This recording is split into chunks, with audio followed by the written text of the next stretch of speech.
perfect. Break के बाद bulletin के आगाज में आपको बताएंगे क्या IMF से मुआहदा ना होना आपकी नाकामी है। वजीर खजाना इसहाक डार सहाफियों के सख्त सवालात पर तैश में आ गए। बोले क्या पाकिस्तान डिफॉल्ट हो गया?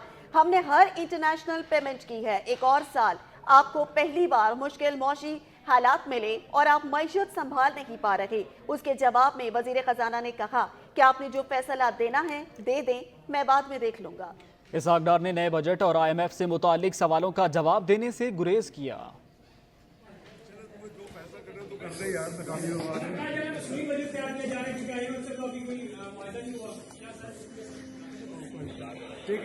डार साहब आपको पहली मर्तबा आपको पहली मर्तबा सख्त मईशत मुश्किलात का सामना करना पड़ रहा है कि आप मईशत को संभाल नहीं पा रहे। ਤੁਸੀਂ ਜਜਮੈਂਟ ਦੇ ਦਿਓ ਤੇ ਫਿਰ ਬਾਅਦ ਵਿੱਚ ਦੇਖ ਲਾਂਗੇ। सर जजमेंट नहीं रहे, हम तो आपसे पूछ रहे हैं ना। नहीं तो क्या पाकिस्तान डिफॉल्ट हो गया? पाकिस्तान ने बॉन्ड नहीं पे किया। इंटरनेशनल अब come on what international, her international payment की है।